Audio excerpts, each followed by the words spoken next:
سلام، من محمدم. خوش اومدید به ویدیوی آموزشی جدید ما. توی این قسمت ما میخوایم یه سری بزنیم به یه تکنولوژی جدیدی که این روزها اومده، ولی قبلش ما یه توضیح خیلی ریزی راجع به وایب کدینگ بدیم خدمتتون که این روزها محبوبتر از چیزی شده که فکرشو میکردیم و البته تداخلی هم با اون برنامه نویسی واقعی که انجام میدادیم فعلا نداشته و اون داره کار خودشو میکنه، این داره مسیر خودشو میره، به این صورت که به عنوان یه AI، به عنوان یه دستیار، به عنوان همراه، همکار، پارتنر کنار شماست، برای شما کد میزنه و شما فقط بهش میگید که این کار رو برای من انجام بده. یک سری معایب داره، یک سری مزایا داره. خب از معایبش اینه که شما نمیتونید مطمئن باشید راجع به امنیت پروژهتون، راجع به کلیت پروژه. باز بعضی وقتا دستتون نیست، با اطمینان راجع به استراکچر نمیتونیم صحبت کنیم و چیزهای دیگه که خیلی زیاده و خودتون میدونید. و خب یه سری فایده هم داره، یه سری پوینت خوبم داره برای ما، اینکه فاصله اینکه یه ایده بزنه به سرتون تا اینکه پیاده سازیش انجام بشه 100% خیلی خیلی خیلی کوتاه شده نسبت به گذشته که شما باید زمان زیادی میذاشتید راجع به اینکه یه ایده خوب بزنه به سرتون و آیا ایده کار میکنه کار نمیکنه، برید پرسجو کنید و خیلی کارهایی که قدیم انجام میدادیم تا اینکه ببینیم این ایده اصلا درست هست یا درست نیست. بعد میرفتیم تیم تشکیل میدادیم، گرافیست می آوردیم، فرانت اند کار می آوردیم، بک اند کار می آوردیم و چیزهای دیگه و بعد یه تیم میشدیم و در نهایت احتمالاً یه فضای کار هم باید پیدا میکردید. یه مقدار اینا خب هزینه داشت، هم زمانی هم از نظر مالی. ولی خب الان با استفاده از این تکنولوژی هایی که اومده، با استفاده از AI شما خیلی راحت میتونید ایده‌تون رو حداقل تو مرحله اول عملیش کنید، ببینید اصلا کار میکنه کار نمیکنه. اگه کار کرد میتونید روش حالا به عنوان پروژه واقعی بیشتر هزینه کنید. خب ما راجع به مقوله AI یه ویدیوی آموزشی دیگه هم ضبط کرده بودیم از کرسر AI که اونم پیشنهاد میکنم ببینید، ویدیوی خوبیه. منتها این قسمت میخوایم راجع به کودکس صحبت کنیم، در واقع افزونه‌ای که اوپن AI روی چت جی پی تی اضافه کرد و شما عملا با داشتن یه نسخه پلاس چت جی پی تی به این هم دسترسی دارید به صورت من فکر میکنم نامحدود. تا اینجایی که حالا من کار میکنم محدودیتی به هم نداده. تو صفحه اصلی چت جی پی تی که وارد بشید یه دونه این گزینه کودکس این بغل ما داریم که اگر بزنین روش میبینیم با یک صفحه جدید مواجه شدیم. خب اینجا ما یک گزینه داریم try in your IDE، روی IDE خودتون امتحان کنید. خب یه سری IDE اینجا آورده و جالبه که کرسر رو هم ما داریم. حالا من روی VS Code اینو میخوایم امتحان کنیم. VS کدمون رو باز میکنیم، یعنی پیشنهاد میده که بازش کنیم. اوکی، اینجا میبینیم که صفحه این اکستنشن به عنوان یه اکستنشن روی IDE مون میخواد سوار شه. خب برخلاف کرسر AI که یک خودش یک IDE و یه محیط برنامه نویسیه، این یه افزونه است. خب سبکتره احتمالاً، پس ما اینستالش میکنیم. خب این افزونه ما، این اکستنشن ما روی IDE مون نصب شد و حالا بریم سراغ کار، ببینیم چیکار میتونیم باهاش بکنیم. خب این پروژه‌ای که من قبلا داشتم، این پروژه رو میتونم ببندم، بریم یه فولدر درست کنیم، داکیومنتس، اینجا یه دونه نیو فولدر درست کنیم. حالا البته روی گیتاب نرفتش، مشکل نداره. کودکس اگزامپل. حالا ما میایم این فولدری که ساختیم رو از طریق IDE مون میخوایم باز کنیم.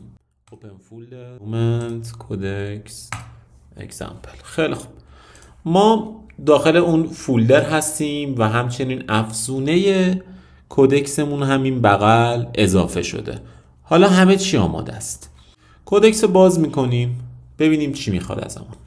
بله، همونطور که حدس می‌زدم یه دونه لاگین میخواد روی چت جی پی تی.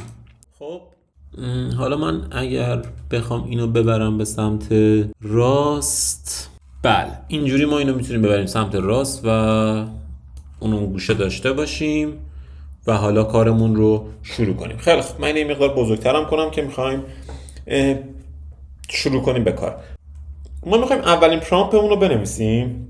برای پرامپت نوشتن شما قطعاً باید بسیار بسیار ماهر بشید، باید به استیتی برسید که در واقع آینده احتمالاً به اون سمت بره که نه اینکه همه یه برنامه نویسا بگیم این کارو میخوام بکنم، ولی احتمالاً یه شاخه‌ای از برنامه نویسی فقط بشه اپراتور AI و بخواد فقط این کار رو انجام بده. خیلی خب ما باید برای در واقع AI اون همیشه اون در واقع نقشی که میخوایم بهش بدیم و مشخص کنیم. من بهش میگم که تو در واقع مهندس فرانت اندی، اول اینو براش مشخص میکنم، بعد میام در خط پایینتر خب ما میخوایم یه پروژه Next.js بسازیم که در واقع یک سری نیازمندی ها داره. خب من پرامپتمو نوشتم از قبل و اینجا حالا پیست میکنم و با هم ببینیم چیه. خیلی خوب میگم که یه پروژه Next.js بساز با این نیازمندی های پایین.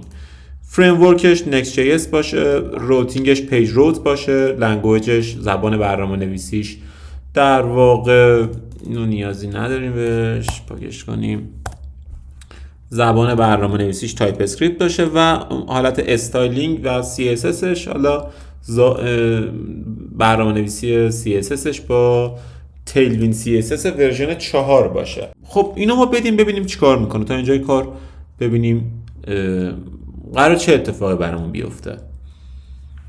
احتمالاً مقدار زمان ببره برای ساخت پروژه، برای دفعه اول هم هست. ما خب الان شروع کرده به کار کردن. ما تو استیت اول بهش میگیم که یه پروژه Next.js بسازه برای ما و هنوز ازش نخواستم که کدی بزنه، در نظر اینو داشته باشید. و در مرحله بعد حالا من میخوام بهش بگم که ساختار و فولدر بندی مناسب رو انتخاب کنه. خب یه سری از دستورها، یه سری از کارها رو از شما میخواد و شما باید اپروو کنید یا حالا ریجکت کنید. قبول میکنم کاری که میخواد بکنه رو.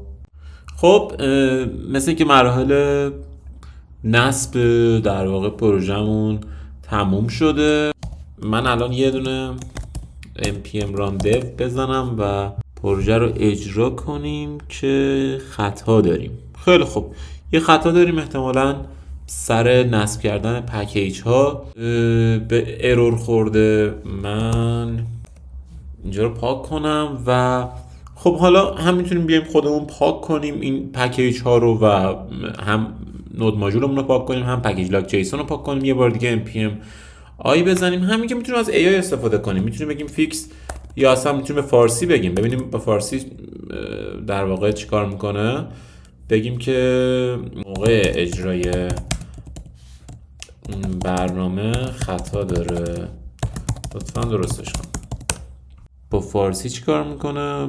خب بعد از چند دقیقه کار روی پروژه و حذف ماژول هامون و نصب مجدد در واقع نیازمندی ها تموم شد کار. حالا ما مجدد این npm run دیومون رو بزنیم و بله میبینیم که ارورمون رو حل کردش و میگه که روی پورت 3000 شما میتونید پروژه رو ببینید که احتمالاً دیفالت Next.js رو داریم و این تا اینجای کار. خیلی خوب تا الان فقط همون دستور create پروژه npm رو پروژه Next.js رو برای ما زده و پکیج جیسونمون رو هم ببینیم، میبینیم که تیلوین نسخه 4 رو هم بله نصب کرده، تایپ اسکریپت 5 رو داریم و اینا، چیز دیگه ای نداریم. خیلی خب ما به نظرم الان بریم سراغ این که بگیم استراکچر پروژه رو برای ما درست کنه، اون فولدر بندی پروژه رو برای ما درست کنه که خب خیلی مهمه توی ریاکت و نکست. برخلاف انگولار ما در واقع این رو نداریم که از طریق خود فریمورک به ما دیکته بشه که روی این استراکچر برید جلو و خب دستتون بازه، با هر استراکچر فولدر بندی که خواستید میتونید برید جلو. و خب قطعا بست پرکتیس هایی هستش که ما از اونها حالا یا سلیقه‌ای یا بر اساس امضای شرکتی که دارید داخلش کار میکنید، امضا منظورم اون دستخط برنامه نویسیه که حالا برنامه نویس بالا سرتون به شما میگه که با این دستخط کد بنویسید یا با این دستخط استراکچر رو پیاده سازی کنید. خیلی خوب، ما حالا بیایم بگیم که این استراکچر و این فولدر بندی رو هم AI برای ما انجام بده. خیلی خوب، پرامپتی که من نوشتم رو به AI مون میدیم. اول براش رول رو میایم تعریف میکنیم، میگیم که شما یه برنامه نویس فرانت اند هستی. در دو قسمت در واقع بعدی هم ما یه نیازمندی های پرامپتمون رو همیشه باید بنویسیم و یه دونمون کاری که ازش میخوایم انجام بده. خیلی خب، بهش گفتیم پیج روتر باشه، تیلویند ورژن 4 باشه. خب پرامپت نویسیاتون رو خیلی حواستون باشه، همیشه خیلی مشخص. مثلا من یه کار دیگه ای که میتونم اینجا باز بیام بکنم، مثلا بهش بگم که مثلا do not، اینم باز حروف بزرگ بنویسم بهتره، but write any code، که خب مثلا الان من نیازی به کد زدن ندارم. یا مثلا میتونم بگم که مثلا فقط بیاد پروژه فولدرها رو و در واقع استراکچر رو برام درست کنه. باز بگیم only provide folder and file share. خیلی و دیگه چی میتونیم بگیم؟ همین به نظر من کافیه. ببینیم چی کار میکنه. یه چند دقیقه کار داره ولی فکر میکنم زمان کمتری ببره تا در واقع تا در واقع تسک قبلیش اومد یه ساختار در واقع پیشنهادی رو داره اول ارائه میده به ما. خب ما پس بیایم بگیم make this structure، ببینیم چیکار میکنه. خب رفته برای ساخت استراکچری که ازش خواستیم و در واقع توی 3 تا تسک اومده این پایین داره به شما میگه که من تو تسک اول هستم و ببینیم که فولدرها رو برای ما ساخت. خب این هم تموم شد، استراکچرمون رو آماده کرده و یه سری فایل هم بهش اضافه کرده. خیلی خب، ما یه بار اینو بیایم از در واقع ران در بیاریم و مجدد npm run dev رو بزنیم و ببینیم که ارور هم نداریم، لوکالاس 3000 کار میکنه، مشکلی نداره. و من ببینم تو پیج آیا صفحه‌ای ساخته. آره مثلا ماده داشبورد ساخته. خب من این داشبورد رو اگه برم چی میبینم؟ آره اومده واقعا صفحه هایی رو ساخته و داینامیک روتینگ رو اومده پیاده سازی کرده. خوبه، میتونستیم بهش بگیم که اصلا این صفحه درست نکن. خیلی خوب، بیایم ادامه بدیم بگیم که لاگین رو برای ما در واقع درست کنه. خب بیایم یه خورده چالشش رو بیشتر کنیم. بیایم بگیم که شبیه مثلا این عکس انجامش بده. بریم سایت دریبل. خب سایت دریبل سایتیه که یکی از رفرنس های پروتوتایپ های UI UX که دیزاینرها نمونه کاراشون رو اینجا قرار میدن. ما یه لاگین سرچ کنیم ببینیم چی برامون میاره. با عنوان عکس هم میتونیم بهش بگیم که